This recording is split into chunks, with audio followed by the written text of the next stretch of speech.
ಎಲ್ರಿಗೂ ನಮಸ್ಕಾರ. ನೀವು ನೋಡ್ತಾ ಇದ್ದೀರಾ ಟಿವಿ ವಿಕ್ರಮ. ನಾನು ಮುಮ್ತಾಜ್ ಅಬ್ದುಲ್ ನೆಲ್ಲಡ್ಕ. ನೀವಿನ್ನು ಟಿವಿ ವಿಕ್ರಮವನ್ನು ಸಬ್ಸ್ಕ್ರೈಬ್ ಮಾಡದೆ ಈ ಕಾರ್ಯಕ್ರಮವನ್ನು ನೋಡ್ತಾ ಇದ್ರೆ ದಯವಿಟ್ಟು ಟಿವಿ ವಿಕ್ರಮವನ್ನು ಸಬ್ಸ್ಕ್ರೈಬ್ ಮಾಡಿ. ವೀಕ್ಷಕರೇ, ಗಣರಾಜ್ಯೋತ್ಸವ ದಿನದಂದೇ ಕಾಂಗ್ರೆಸ್ ಅದೇ ರೀತಿ ಪಾಕಿಸ್ತಾನಕ್ಕೆ ಒಂದು ಶಾಕಿಂಗ್ ನ್ಯೂಸ್ ಸಿಕ್ಕಬಿಟ್ಟಿದೆ. ಕಿತ್ನೆ ಜಡ್ಸಗಿರೆ ಅಂತ ಪಾಕಿಸ್ತಾನದ ನರೇಟಿವ್ ಜೊತೆಗೆ ನಿಂತು ಪಾಕ್ ಪರ ಮಾತನಾಡಿದಂತಹ ರಾಹುಲ್ ಇಟಲಿ ಮತ್ತು ಸಂಗಡಿಗರು ಈ ಒಂದು ಕಾರ್ಯಕ್ರಮವನ್ನ ನೋಡಲೇಬೇಕು. ಒಂದು ಅದ್ಭುತವಾದಂತಹ ವರದಿ ಅಂತೂ ಬಂದಿದೆ. ಅಂಡ್ ಈ ವರದಿಯನ್ನು ಕೂಡ ಕಡ್ಡಾಯವಾಗಿ ತಾವುಗಳು ಅಂದ್ರೆ ಭಾರತ ವಿರೋಧಿಗಳು ಕಣ್ಣು ಬಿಟ್ಟು ಓದಬೇಕನ್ನುವಂಥದ್ದು ನನ್ನೊಂದು ವಿನಂತಿ. ವೀಕ್ಷಕರು, ನಮ್ಮ ಭಾರತದ ಇತಿಹಾಸದಲ್ಲಿ ಒಂದಷ್ಟು ಕಾರ್ಯಾಚರಣೆಗಳು ಅದು ಕೇವಲ ಒಂದು ಯುದ್ಧ ಕ್ರಮ ಅಂತ ಆಗಿರಲ್ಲ, ಬದಲಾಗಿ ಅದು ದೇಶದ ಮನೋಬಲ, ನಾಯಕತ್ವದ ದೃಢತೆ, ಜಾಗತಿಕ ವೇದಿಕೆಯಲ್ಲಿ ಭಾರತದ ಸ್ಥಾನವನ್ನ ಎತ್ತಿ ಹಿಡಿಯುವಂತಹ ನಮ್ಮ ಭಾರತದ ಶಕ್ತಿಯನ್ನ ಜಗಜ್ಜಾಹೀರು ಮಾಡುವಂತಹ ಒಂದು ಹೆಮ್ಮೆಯ ಕ್ಷಣಗಳಾಗಿರುತ್ತೆ. ಅಂತಹದ್ದೇ ಒಂದು ಅದ್ಭುತ ಅಧ್ಯಾಯ ಅಂತ ಅಂದ್ರೆ ಅದು ಆಪರೇಷನ್ ಸಿಂಧೂರ. ಪ್ರಧಾನಿ ಮೋದಿಜಿಯವರ ನಾಯಕತ್ವದಲ್ಲಿ ಭಾರತ ಮತ್ತೊಮ್ಮೆ ಮಗದೊಮ್ಮೆ ಜಗತ್ತಿಗೆ ಸಾರಿ ಸಾರಿ ಹೇಳಿದೆ ಏನು ಅಂತಂದ್ರೆ ಭಾರತ ಶಾಂತಿಯನ್ನ ಬಯಸುತ್ತೆ. ಹೌದು, ಆದ್ರೆ ಆ ಶಾಂತಿಯನ್ನ ಕೆಣಕೋದಕ್ಕೆ ಬಂದ್ರೆ ನಾವು ದುರ್ಬಲರಾಗಿ ಕೂರಲ್ಲ, ಶಿವ ತಾಂಡವವನ್ನೇ ನೋಡ್ಬೇಕಾಗತ್ತೆ.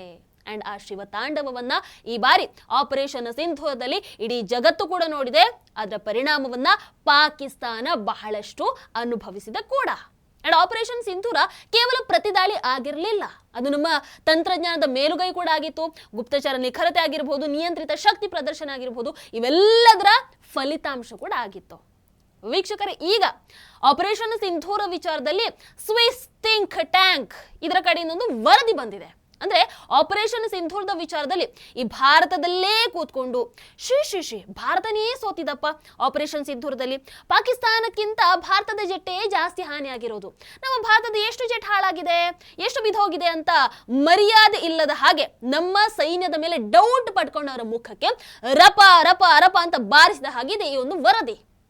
ಹಾಗಾದ್ರೆ ಏನ್ ಹೇಳುತ್ತೆ ಈ ಸ್ವಿಸ್ ಥಿಂಕ್ ಟ್ಯಾಂಕ್ ವರದಿ? ಮೇ 9ನೇ ತಾರೀಕು ಸಂಜೆ ಪಾಕಿಸ್ತಾನ ಭಾರತದ ಮೇಲೆ ದಾಳಿಯನ್ನು ನಡೆಸೋದಕ್ಕೆ ಸಿದ್ಧತೆಯನ್ನು ನಡೆಸ್ತಾ ಇದೆ ಅನ್ನುವಂತಹ ಮಾಹಿತಿ ಭಾರತೀಯ ಗುಪ್ತಚರ ಸಂಸ್ಥೆಗಳಿಗೆ ಮುಂಚಿತವಾಗಿ ಸಿಕ್ಕಿತ್ತು. ಅಂದ್ರೆ ಭಾರತವತ್ತು ಸುಮ್ಮನೆ ಕಾದು ಕೂತಿರ್ಲಿಲ್ಲ, ಭಾರತ ಗಮನಿಸ್ತಾ ಇತ್ತು, ಎಲ್ಲದಕ್ಕೂ ಕೂಡ ರೆಡಿಯಾಗಿ ನಿಂತಿತ್ತು. ಇಲ್ಲಿ ಈ ವರದಿ ಹೇಳೋ ಪ್ರಕಾರ ಭಾರತ ತಕ್ಷಣ ಯೋಚನೆನೇ ಮಾಡದೆ ತಂತ್ರಾತ್ಮಕ ನಿರ್ಧಾರವನ್ನ ತೆಗೆದುಕೊಳ್ಳುತ್ತೆ. ಪಾಕಿಸ್ತಾನಕ್ಕೆ ನಾವು ಏನ್ ಮಾಡ್ತಾ ಇದ್ದೀವಿ, ಏನ್ ನಡೀತಾ ಇದೆ ಅನ್ನುವಂಥ ಐಡಿಯಾನೇ ಸಿಗದ ಹಾಗೆ, ನಮ್ಮ ಕಡೆಯ ಯಾವುದೇ ನಿರ್ಧಾರ ಅವರಿಗೆ ಅಡ್ವಾಂಟೇಜ್ ಆಗದ ಹಾಗೆ ಭಾರತ ಮುಂದಿನ ಹೆಜ್ಜೆಯನ್ನ ಹಾಕ್ತಾ ಹೋಗುತ್ತೆ. ಅಂದ್ರೆ ಮುಂದಿನ ಹೆಜ್ಜೆಯನ್ನ ಇಡ್ತಾ ಹೋಯ್ತು. ಮೇ 10ನೇ ತಾರೀಕು ಬೆಳಗ್ಗೆ ಪರಿಸ್ಥಿತಿ ಸ್ಪಷ್ಟ ಆದ ತಕ್ಷಣ ಇಂಡಿಯನ್ ಏರ್ ಫೋರ್ಸ್ ನಿಖರ ಪ್ರತಿ ದಾಳಿಯನ್ನು ನಡೆಸುತ್ತೆ. ಸಂಪೂರ್ಣವಾಗಿ ನಮ್ಮ ಭಾರತೀಯ ವಾಯು ಪ್ರದೇಶದಲ್ಲೇ ನಿಂತ್ಕೊಂಡು ಕಾರ್ಯಾಚರಣೆಯನ್ನು ನಡೆಸ್ತಾರೆ. IAF, Sukhoi 30 MKI, Jaguar, Rafale ಯುದ್ಧ ವಿಮಾನಗಳಿಂದ ಬ್ರಹ್ಮೋಸ್, ಕಾಪ್ EG, ಅದೇ ರೀತಿ ರ್ಯಾಂಪೇಜ್ ಕ್ಷಿಪಣಿಗಳನ್ನ ಪ್ರಯೋಗ ಕೂಡ ಮಾಡಲಾಗುತ್ತೆ. ಅಂದ್ರೆ ಭಾರತದಲ್ಲೇ ನಿಂತ್ಕೊಂಡು ಪಾಕಿಸ್ತಾನದ ಮನೆ ಒಳಗೆ ನುಗ್ಗಿ ಧ್ವಂಸ ಮಾಡಿ ಬರುತ್ತೇವೆ. ಅವರ ಗುರಿಯನ್ನ ಎಲ್ಲವನ್ನ ಕೂಡ ಅದ್ಭುತವಾಗಿ ನಾವು ನಿಷ್ಕ್ರಿಯಗೊಳಿಸ್ತೀವಿ, ಅಂದ್ರೆ ನ್ಯೂಟ್ರಲೈಸ್ ಮಾಡ್ತೀವಿ. ಇನ್ನು ಆ ಪರಿಸ್ಥಿತಿಯನ್ನು ಸೇನೆ ಬಹಳ ಚೆನ್ನಾಗಿ ನಿಯಂತ್ರಣದಲ್ಲಿ ಕೂಡ ಇಡುತ್ತೆ. ಅಂಡ್ ಕೊನೆಯ ರಿಸಲ್ಟ್ ಏನಾಗಿತ್ತು ಅಂತಂದ್ರೆ ಪಾಕಿಸ್ತಾನ ವಾಯುಪಡೆ ಪ್ರತಿಕ್ರಿಯೆಯನ್ನ ನೀಡೋದಕ್ಕೆ ವಿಫಲ ಆಗುತ್ತೆ. ಯಾರದೋ ಕಾಲಿಗೆ ಬಿದ್ದು ಅಯ್ಯೋ ಭಾರತದವರನ್ನ ತಡೀರಪ್ಪ ಅಂತ ಕೇಳ್ಕೊಳ್ಳುವಂತಹ ಪರಿಸ್ಥಿತಿ ಅವತ್ತು ನಿರ್ಮಾಣ ಆಗುತ್ತೆ. ಇದು ನಾವು ಹೇಳ್ತಾ ಇರುವಂತದ್ದಲ್ಲ, ಸ್ವಿಸ್ ಥಿಂಕ್ ಟ್ಯಾಂಕ್ ವರದಿ ಹೇಳ್ತಾ ಇರುವಂತದ್ದು. ಅದರಲ್ಲಿ ಬಹಳಷ್ಟು ವಿಚಾರಗಳನ್ನ ಎಲ್ಲವನ್ನು ಕೂಡ ವಿವರವಾಗಿ ಹೇಳಿದ್ದಾರೆ. ವೀಕ್ಷಕರ, ಆಪರೇಷನ್ ಸಿಂಧೂರ ಭಾರತೀಯ ವಾಯು ಪ್ರದೇಶದಿಂದಾನೇ ನಿಂತ್ಕೊಂಡು ಗುರಿಯನ್ನ ಹೊಡೆದುರುಳಿಸಿದಂತಹ ಮೊದಲ ಕಾರ್ಯಾಚರಣೆ ಅಂತ ಅನ್ಸುತ್ತೆ. ಅವತ್ತು ಗುರಿ ಹೊಡಿಬೇಕಾದಂಥದ್ದನ್ನ ನಾವು ಹೊಡೆದ್ವಿ, ಸಂದೇಶ ತಲುಪಿಸಬೇಕಾದಂಥದ್ದನ್ನ ತಲುಪಿಸಿದ್ವಿ. ಅಂಡ್ ಇವೆಲ್ಲವೂ ಆಗಿದ್ದು ನಮ್ಮ ಭಾರತದ ರೆಸ್ಪಾನ್ಸಿಬಲ್ ಮಿಲಿಟರಿ ಪವರ್ ಇಂದ. ಆದ್ರೆ ಅವತ್ತು ನಮ್ಮ ದೇಶದ ಒಳಗೆ ಇದ್ದುಕೊಂಡು ದೇಶದ್ರೋಹಿಗಳು ಭಾರತದ ವಿರುದ್ಧನೇ ಪ್ರಚಾರವನ್ನು ಮಾಡಿದ್ರು. ದೇಶದ ಹೊರಗಿನ ಶತ್ರು ಆದ್ರೂ ಹೆಂಗೋ ಅವರನ್ನ ಹೊಡೆದು ಹಾಕಬಹುದು, ಆದ್ರೆ ದೇಶದ ಒಳಗಿರುವಂತಹ ಶತ್ರುಗಳು ಕೆಲವು ಗೊತ್ತೇ ಆಗಲ್ವಲ್ಲ. ಇಲ್ಲಿ ಆಪರೇಷನ್ ಸಿಂಧೂರಕ್ಕೆ ಖುಷಿಯನ್ನ ಪಡೋದು ಬಿಟ್ಟು ಅದರಲ್ಲೂ ರಾಜಕೀಯವನ್ನು ಪ್ರಾರಂಭ ಮಾಡ್ತಾರೆ.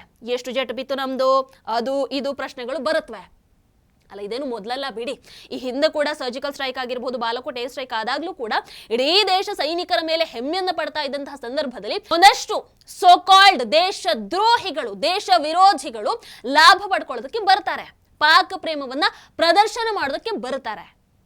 ಈ ದೇಶದ್ರೋಹಿಗಳು ಹೇಗೆ ಅಂತಂದ್ರೆ ನಮ್ಮ ಭಾರತದ ಆಪರೇಷನ್ ಯಶಸ್ವಿ ಆಯಿತು ಅಂತ ಖುಷಿ ಪಡಲ್ಲ, ಬದಲಿಗೆ ನೋಡೋಣ ಅದು ಹೆಂಗಾಯ್ತು, ನೋಡೋಣ ಅದನ್ನ ಸಾಬೀತು ಮಾಡಿ ತೋರಿಸಿ ನೋಡೋಣ, ಏನ್ ಪ್ರೂಫ್ ಇದೆ ತೋರಿಸಿ ನೋಡೋಣ ಅಂತ ಕೇಳ್ಕೊಂಡು ಬರ್ತಾರೆ, ಮರ್ಯಾದೆ ಇಲ್ಲದವರ ಹಾಗೆ. ಅಂದ್ರೆ ನಮ್ಮ ಶತ್ರು ದೇಶ ಪಾಕಿಸ್ತಾನ ಇದೆಯಲ್ವಾ, ಅದು ಮೀಡಿಯಾದಲ್ಲಿ ಕೂತ್ಕೊಂಡು ಏನು ಪ್ರಶ್ನೆಯನ್ನ ಹಾಕುತ್ತೋ ಅದನ್ನೇ ಈ ದೇಶ ವಿರೋಧಿಗಳಾಗಿರ್ಬಹುದು, ಈ ರಾಹುಲ್ ಅಂಡ್ ಟೀಮ್ ಇಲ್ಲಿ ಭಾರತದಲ್ಲಿ ನಿಂತ್ಕೊಂಡು ಭಾರತಕ್ಕೆ ಹಾಕುವಂಥದ್ದು.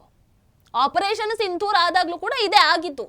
ದೇಶದ ಭದ್ರತೆಯ ವಿಚಾರದಲ್ಲಿ ಎಲ್ಲರೂ ಕೂಡ ಒಗ್ಗಟ್ಟಾಗಬೇಕಾದಂತ ಆ ಸಮಯದಲ್ಲಿ ರಾಹುಲ್ ಇಟಲಿ ಅಂತವ್ರು ಬಂದು ಏನ್ ಕೇಳಿದ್ರು, ಕಿತ್ನೆ ಜೆಟ್ಸ್ ಗಿರೆ, ಎಷ್ಟು ಜೆಟ್ ಹೋಯ್ತು ನಮ್ಮ ಭಾರತದ್ದು, ಇದನ್ನೇ ತಾನೇ ಕೇಳಿದ್ದು.